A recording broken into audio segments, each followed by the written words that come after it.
Buonasera a tutti, oggi è lunedì 11 novembre e con oggi sono 172 giorni che trascorro su questa gru, la gru Ursus, la gru galleggiante ormeggiata nel porto di Trieste. Ecco, come potete vedere mi trovo all'interno di questo riparo di fortuna che sono riuscito a creare qui sulla gru Ursus e che vi ho mostrato già l'altro giorno, ve lo rimostro. È un riparo costruito con quattro teli, non c'è molto da vedere perché lo spazio è davvero risicatissimo. E ci ho messo questo tavolino, questa sedia. ehm, I movimenti ovviamente sono estremamente limitati, che come sapete io tutto attorno ho il vuoto, qui sembra di essere tra quattro mura, in realtà qui c'è il vuoto come vi ho mostrato l'altro giorno, e sotto di me c'è il vuoto, anche a fianco c'è il vuoto, e- ed è così, è surreale, no? Ecco, immagino che chi si è imbattuto per la prima volta in questo video, sembrerà veramente impossibile che qualcuno possa vivere su una gru da 172 giorni. E questa è una gru a tutti gli effetti, e io mi trovo a circa, in questo momento, a circa una quarantina di metri d'altezza, e in balia di tutte le intemperie, che in questo momento, devo dire la verità, sono ancora per il momento fortunato, perché è vero che ha piovuto tutto il giorno, speravo in qualche raggio di sole anche oggi, ma purtroppo non è stata così, però almeno non c'è stato il vento forte, che però è previsto per questa notte. E questa cosa mi preoccupa molto, perché non so fino a che punto reggeranno questi teli.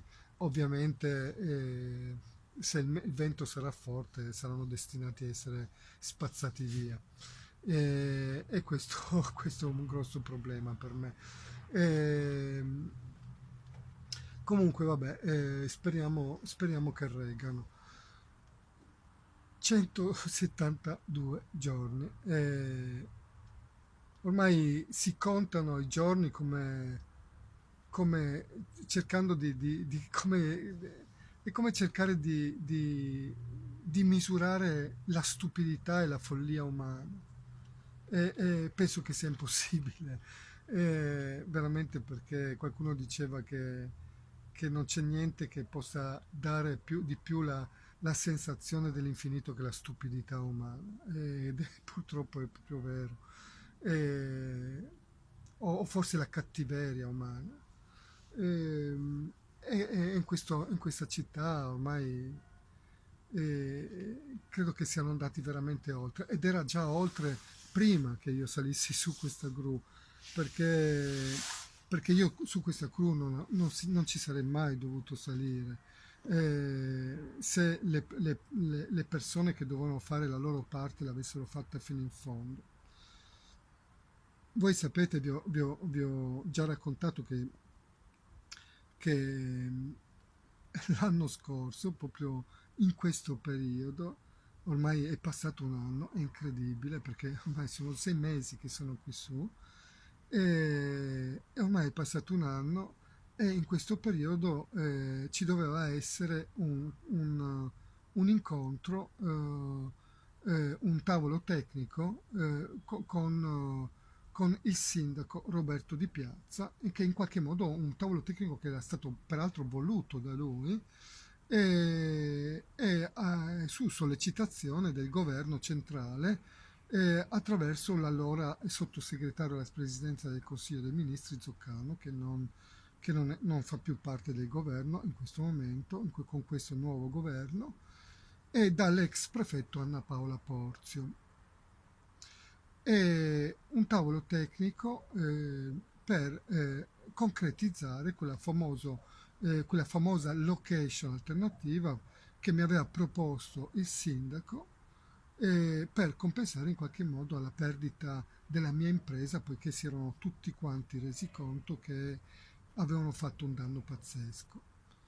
e quindi si era cercato appunto tramite i canali istituzionali di trovare una soluzione pacifica e definitiva e pareva essere, che fosse stata trovata. Tant'è vero che, come vi ho già raccontato, ma lo ripeto perché così tante volte qualcuno si dimenticasse l'antefatto.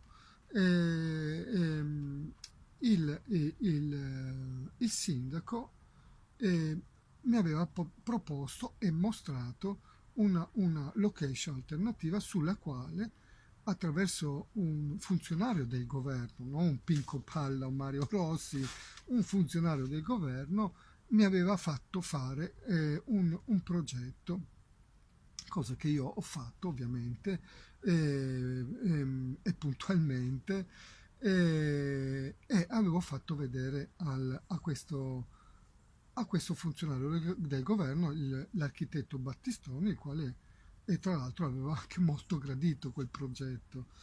E, tanto per essere chiari su chi ha fatto cosa,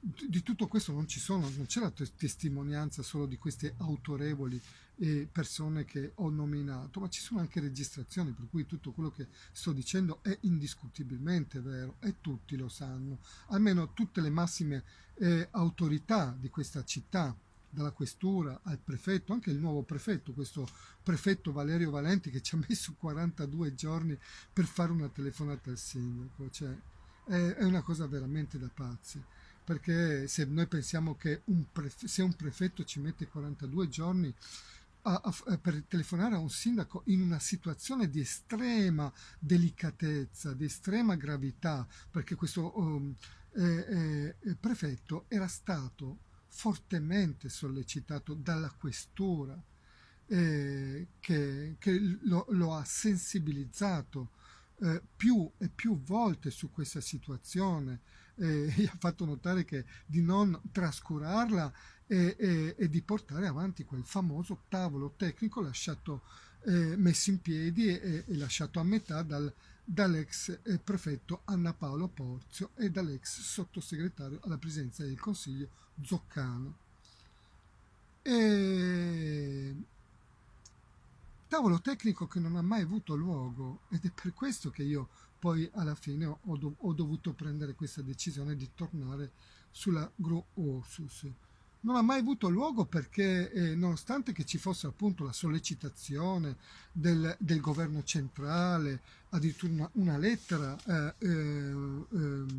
formale da parte del governo al sindaco affinché adempia al suo impegno nei miei confronti, nonostante la sollecitazione della questura continua, nonostante la sollecitazione dell'ex prefetto, eccetera, non c'era niente, non c'erano versi di far sedere questo sindaco. E questa cosa era pazzesca perché sembrava tutto, come dire, volgere per il meglio. E invece questo sindaco non si faceva trovare, non rispondeva alle email dell'architetto Battistoni, non rispondeva al telefono, almeno a detta di questo architetto, ma non penso che, non credo che lui mi abbia mentito in questo. E quindi non si capiva perché questo sindaco non volesse sedersi a questo tavolo, faceva tanta ostruzionismo, no? Cioè, in fin dei conti la location l'aveva proposta lui, in fin dei conti è stato lui a dire facciamo questo tavolo anche domani mattina, insomma, ebbene il tavolo, la location c'era, il progetto c'era, c'erano tutte le alte cariche istituzionali pronte a mettersi a questo tavolo e chiudere la questione definitivamente. E questo non succedeva, passavano le settimane, i mesi e non succedeva niente. E finché a un certo punto, come sapete, 6 mesi fa ho dovuto prendere la decisione di dover tornare a rischiare la vita. E poi abbiamo scoperto oltretutto che il motivo vero per cui questa brava persona del sindaco di Trieste, Roberto Di Piazza, non si sedeva, era perché semplicemente la location che lui aveva proposto non esisteva, non era nelle disponibilità del comune, non era del comune di Trieste, avete capito bene? Cioè, questo signore, consapevole, cosciente dei danni che hanno fatto alla mia impresa, cosciente della via crucis e dell'odissea che ho dovuto passare in questi anni per vedere rispettati i miei diritti, consapevole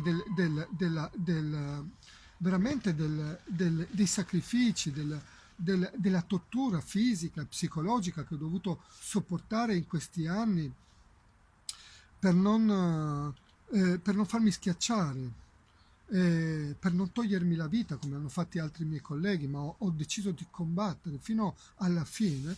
Questo signore, che io veramente davvero si fa fatica a capire che cosa ha nella testa un uomo così che fa una cosa del genere. Questo signore, consapevole di tutto questo, è consapevole appunto di avere a che fare anche con una brava persona, consapevole di sapere che hanno contribuito. Non tutto lui, ovviamente, è stato un concorso di colpe, no? Ovviamente, però diciamo che lui aveva un bel peso in questa situazione perché lui fin dal 2010 aveva gli strumenti giuridici per salvare immediatamente la mia impresa e lui e l'amministrazione di questo comune avevano gli strumenti giuridici ma non li hanno voluti usare, o anzi hanno fatto il peggio del peggio del peggio. E questo lui ne è perfettamente consapevole, ma ne sono consapevoli tutti, no? Però hanno dovuto in qualche modo tirare l'acqua al mulino di queste direttive neoliberiste, no? Che facevano un po' comodo a tutti poi in realtà in questo paese. Lo sappiamo che si sono tutti nascosti dietro il dito della direttiva Bolkestein, che era un falso problema in realtà perché era superabile tranquillamente a livello nazionale e doppiamente superabile a livello persino locale. Questo è della cosa che fa veramente incazzare, ma veramente incazzare come bestie. No, è un'azienda paralizzata e distrutta per anni proprio per l'inerzia, l'incompetenza, le furberie e i muri di gomma di questa gente fa veramente incazzare perché quella era un'azienda bella, sana, produttiva, come tutti sanno. E questo sindaco si è divertito così, oltre che il danno anche la beffa, no? Ed è sparito. E continuano e con questo gioco al massacro continuano, è incredibile, loro continuano a giocare con la vita umana. Lui si è divertito a farmi fare un progetto su una location che non era del comune, si è divertito a prendere per il culo tutti, anche la questura di Trieste, lui ha preso per il culo la questura, l'ex prefetto, il governo centrale, lui se ne è sbattuto le balle di tutti e ha camminato sulla testa di tutti e si è puliti i piedi, no? E di tutta questa gente, stiamo parlando di istituzioni, no? Di Pinco Palla, no? E ha fatto fare al sottoscritto un progetto su qualcosa che non era suo, poi è sparito, poi non si è fatto più sentire né vedere e poi mi ha costretto ovviamente, visto che poi non abbiamo, noi semplici cittadini non abbiamo altre armi, dove andiamo? In tribunale? Ma i tribunali lo sappiamo quello che sono, nella migliore delle ipotesi, se io vedrò la fine della mia vita, la fine di questo processo sarà già un miracolo, perché ci sarà un primo appello, un secondo appello, un terzo appello e così via, no? E poi sempre che il giudice sia un giudice onesto, perché se no, insomma, è tutto così. E quindi noi siamo in balia di questa gente. Eh, e questo non è proprio accettabile, non è accettabile. e continua l'aberrazione, no? Di questo sistema, di questi politici locali continua e loro continuano a far finta di niente eh, eh, perché hanno manforte dal fatto che non hanno un'opposizione. Come vi ho detto ieri, qui non c'è opposizione in questa città. Sono tutti legati a filo doppio a questo pensiero unico neoliberista e quindi fanno tutti un po' finta di fare qualche cosa, tutti finta di fare le destre, fanno finta di fare le sinistre, fanno finta di fare i populisti, fanno finta di essere anti-euro, è tutto un far finta, è tutto una finzione, un circo, un'ipocrisia continua, costante, un prendere per il culo la gente a ciclo continuo, no? Ci trattano come deficienti e infatti il linguaggio che usano è veramente, io quando li sto a sentire io penso, cioè, o sono loro deficienti o pensano che hanno a che fare con un popolo di mentecatti, cioè non c'è niente da fare perché un linguaggio così non si spiega, cioè da una parte o dall'altra ci devono essere dei ritardati mentali, no? E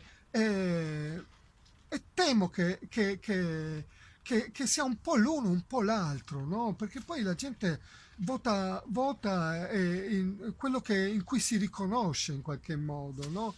E questa è la cosa triste, no?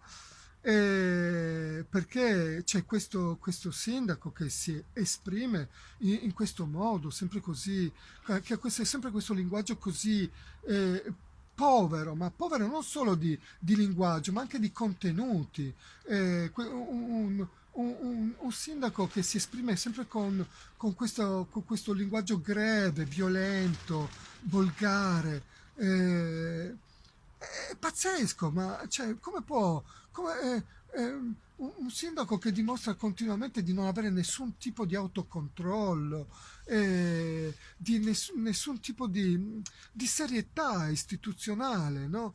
È questo che è pazzesco, che non ci si può rendere conto, però d'altronde lui dice giustamente dal suo punto di vista, ma d'altro canto gli altri non è che hanno fatto meglio di me, però purtroppo questo è sempre questo mantra degli altri non hanno fatto meglio di me, però e poiché gli altri non hanno fatto meglio di me, io posso fare anche peggio, visto che l'ultima volta con Cosolini, l'altro sindaco della finta sinistra, sei stato 80 giorni, con me posso farti tenerti anche 170 giorni, 180, 200, che me ne frega a me, tanto qua in questa palude di miseria umana io faccio quello che voglio, poiché nessuno mi contrasterà. E poi ovviamente, e poi c'è il fatto che a tutto questo sistema, questo finto sistema di finte ideologie politiche, perché di qui di ideologia politica non c'è niente, non ci sono sindacati, non ci sono politici, non ci sono giudici che ci difendano, questa è la realtà. No? E noi ci dobbiamo difendere da soli, siamo qui in balia di questo delirio, di questa follia umana e loro sguazzano perché non c'è, tanto non c'è nessuno che li contrasta, no? Abbiamo sentito quello che è stato capace di dire questo sindaco in più occasioni, l'abbiamo sentito mentire sfacciatamente con la toffa delle Iene, no? L'abbiamo sentito vantarsi beatamente di aversi venduto un terreno del comune comprato per 4 soldi e rivenduto per 370 euro, tanto nessuno mi fa niente. E questo, siamo arrivati a questo. Cioè,